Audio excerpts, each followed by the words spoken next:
In an effort to address concerns about his age and mental fitness for another term, President Biden participated in a softball interview on Late Night with Seth Meyers on NBC.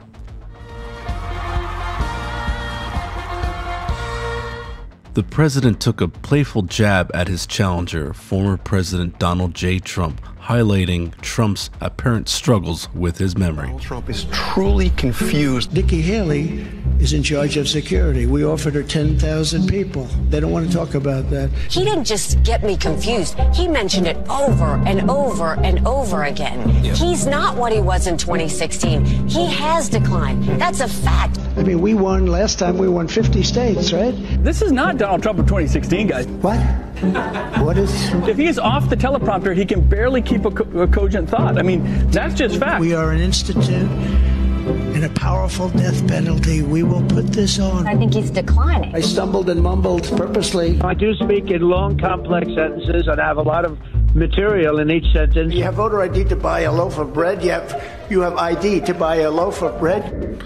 During the interview, Myers jokingly mentioned classified information claiming Biden is 81 years old, to which Biden responded with a well-rehearsed answer. Here with President Joe Biden, you mentioned some classified material, some documents recently leaked, some classified documents. And this isn't a gotcha show, but I do want to ask about it, that says you are currently 81 years old. Who the hell told you that? Yeah. That's classified. Biden then turned the spotlight on Trump, referencing a speech at the Conservative Political Action Conference where Trump faced moments of confusion and seemingly forgot Mrs. Trump's name. Classified. All jokes aside, according to recent polling, this is a real concern for American voters. How do you address that concern going forward as you come up to the 2024 election? Well, a couple things. Number one, you got to take a look at the other guy. He's about as old as I am, but he can't remember his wife's name. Yeah. And, my wife, our great first lady, she was a great first. People loved her. Yeah, people love her. Oh, look at that. Wow. Mercedes, that's pretty good. Yeah, she's good. Myers played a clip on his show mocking Trump for the apparent lapse. However, Trump's spokesman, Stephen Chung, argued that the clips were taken out of context. Despite this, Trump has previously misspelled Melania's name on Twitter and mistakenly identified a picture of E. Jean Carroll during a deposition.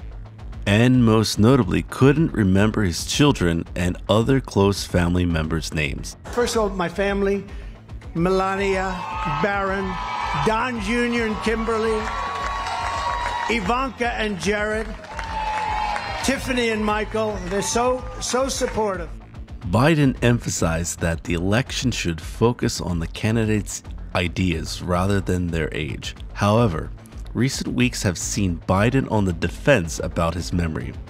A special counsel's report examining Biden's handling of classified documents cited him as a, quote, well-meaning elderly man with a poor memory. Biden supporters criticized the special counsel for mentioning his memory lapse. We'll start with the special counsel investigating President Biden for his handling of classified documents will not bring charges against the president. That's the conclusion. Robert Hur wrote in his report released yesterday, quote, our investigation uncovered evidence that President Biden willfully retained and disclosed classified materials after his vice presidency when he was a private citizen.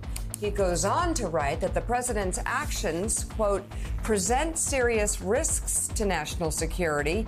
But then later in the report, Hur conceded that the evidence, quote, does not establish Mr. Biden's guilt beyond a reasonable doubt. The special counsel wrote that the president could also portray himself at trial as an elderly man with a poor memory who would be sympathetic to a jury. Hur's description... A neurologist and a lawyer. Let me just finish, but I agree. Well, no, but we kind of need to stop there. A neurologist. You're talking about her. Her from Trump University. No. And I mean, I'm sorry. I've got to stop right here. I know we want to go on and finish this report, but I've just got to start. Ken Delanian, so bizarre, and there's so many people that immediately heard these random conclusions, irrelevant conclusions, politically charged, Trump-like ramblings. Who, first of all, wondered why in the world he would put that in a report, his neurological assessment of Joe Biden, and secondly, why Merrick Garland would release garbage like that in the Justice Department report.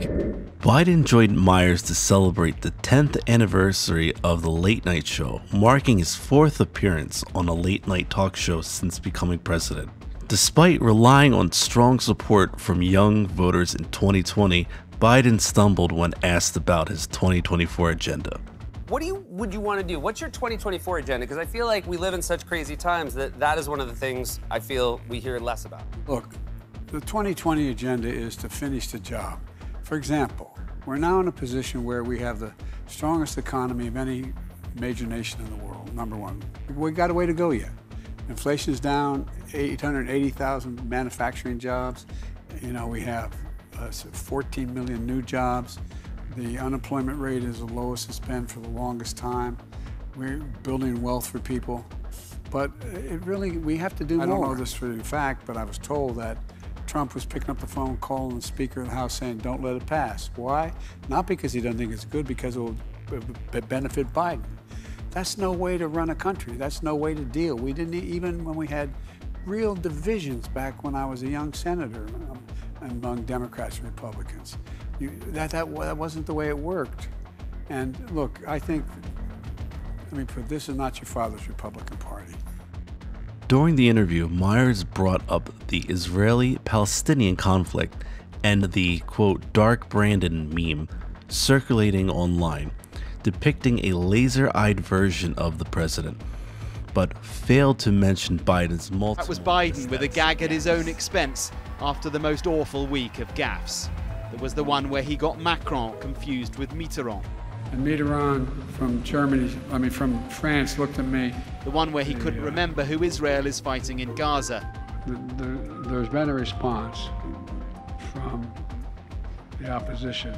Then there was the Justice Department report describing an elderly man with a poor memory. Written by a Republican judge, yes, but only underlining what many people see when they watch him. And then the moment when he tried to convince everyone he's fine by mixing up the presidents of Mexico and Egypt. President of Mexico, Sisi, did not want to open up the gate. The conversation in general was somewhat rehearsed and mostly lighthearted, but overall it was a successful show for President Biden. As Biden continues efforts to assure voters of his fitness, the age debate takes center stage. Do you think President Biden's appearance on late night shows have any impact in his public image? How do you feel about President Biden and former President Trump's multiple gaffes and vocal missteps? Let us know in the comments, and as always, like and subscribe if you enjoy the content. Thank you.